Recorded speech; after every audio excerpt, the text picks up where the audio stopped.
This is a person who was born around 1820. He was born in a working-class family. His uncle, since they lived in Van, which was the first pole of his life, things keep circling around it, enrolled him in school at a nearby monastery called Varak. When he was 17, he came to the big city, to Istanbul, hoping for an education. Discovered that education was too expensive for him, so he learned shoe repair instead.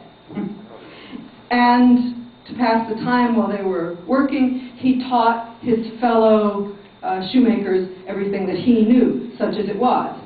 And when he saw that they enjoyed this, then he spent a lot of effort on his own time to learn more, and eventually he caught the attention of a wealthy guy in Istanbul who wanted a tutor for his kids.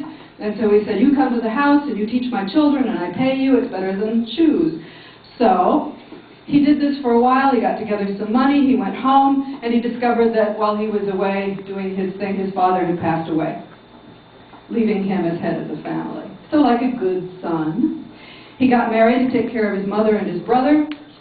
After his daughter was born, though, he really wanted to travel to other parts of Armenia, see how people were living. He had an urge to be a writer. He'd already been scribbling some poetry in his spare time. And so he set off to travel through the Armenian populated provinces, seeing how people lived and collecting information for his future works. When he's 30, this is taking him quite some time, you can see. If he went to Istanbul when he's 17, worked there a little while, he spent at least 5 or 6 years out here in the provinces. He comes back to Istanbul in order to have his first book published, and while he was there, somebody told him something about interesting life in Jerusalem, so he went down there to see what was happening to it, and he came back to find that in his absence, his book had been a great success, and now people were coming to him and asking for interviews about what it was like to be an Armenian in the provinces. And he found himself suddenly a spokesperson. People knew he was interested in education, so they said, "Aha, well, you may be the man we need." So they said, "Go found a school in Cilicia." All right, went to Antelias, founded a school. It failed. He founded a school again. The second one failed. He went home again to Van and discovered that his house was shut up and there was no one there. His wife and his daughter had both died. So what to do? This is pretty devastating news. So he thought, well, this must be, I owe it to my hometown, the memory of my loved ones. And he tried to found a school in his hometown, and it failed. And he tried opening another one in a place a little bit farther away, and it closed after a couple of months. It's a pretty good record so far. He gave up. He went back to his childhood school at the monastery of Varak, and he said, okay, I'm going to be a priest. Age 34, there he is. He has a failed family, a trail of failed schools, one good book, and a pile of poems on notebook paper. And also some very good preaching. Earthy preaching. Preaching that he peppered with jokes and stories, everyday language, things he knew that the people he was speaking to would understand. And he became popular with the people in Van who really resonated with what he was saying. And so, naturally, he made enemies. People who didn't preach as well, presumably. So, things are not comfortable in Van anymore. He went back to Istanbul, he got himself appointed to a parish, he began printing a newspaper about his home province. It was called Arzi Vaspuragan.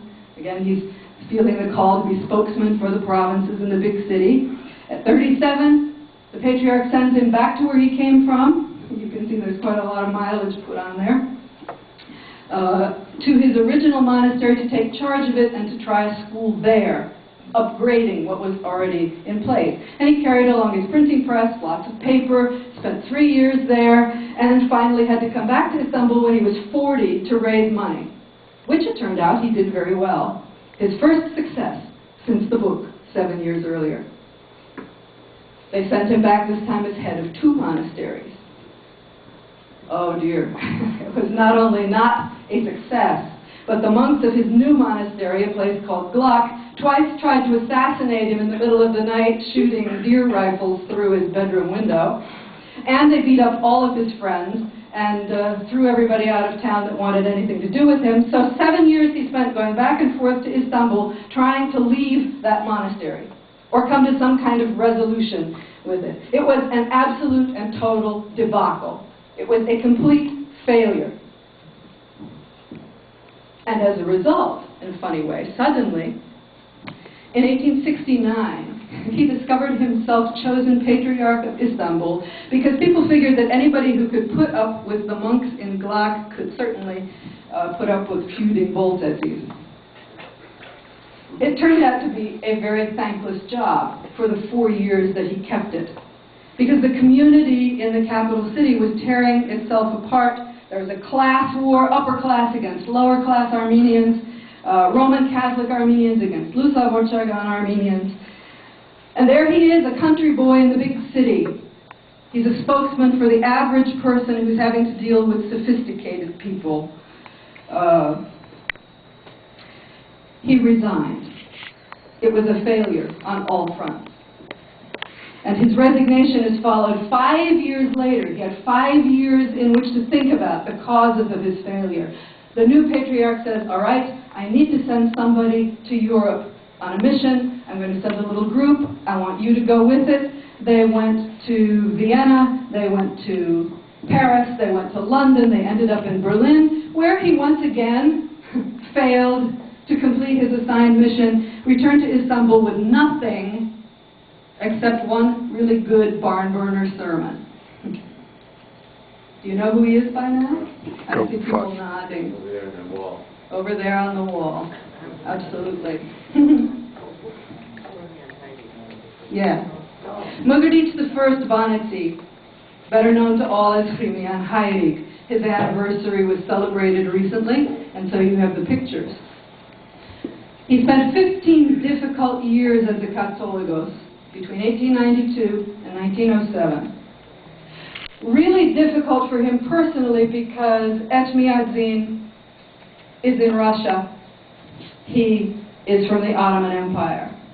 And as it turned out, because of his failed mission in Berlin, the Russians were none too fond of him either, and the Ottomans already didn't care for him, because in his sermons, one of the things he said was that Armenians should take their fate into their own hands and not wait for anyone else, and naturally that bothered the authorities. Both empires opposed him. And he also discovered that as the first wave of massacres took place, his hands were completely 100% tied. There was not a thing that he could do to prevent it from happening. He couldn't even get to the places where it was happening. And in fact, he needed both his hands just to keep open the Armenian schools in the region of the Caucasus Mountains. And so looking back on his life in March 1907, the month before he died, he must have wondered to himself what he had accomplished.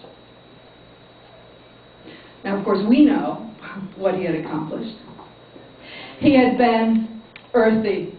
He had been practical in his faith. He had been patient in adversity. He had been kind to all, and he had been puppet to none.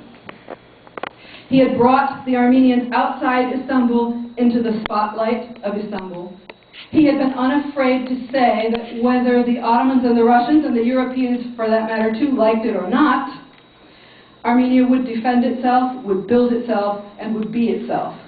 And that ordinary people should be treated humanely, whether they happen to be laity or clergy, rich or poor, male or female.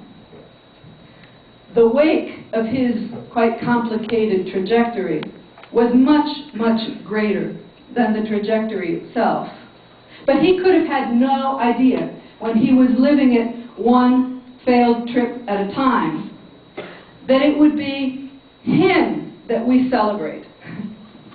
Not, say, the much more successful Catholicos Kevork IV, who nobody remembers now unless they're a specialist in church history, for all the good things that he did. Why? Because Khirimian was the kind of failure that spoke to people whose whole society was failing them. From his example, they knew that no matter what, it's necessary to be human. No matter what, it's necessary to be humane. And It is absolutely necessary to be Armenian. Never be anyone else. That was what he actually taught, even though he did it unconsciously through the course of all that coming and going and failing at this and being unable to do that.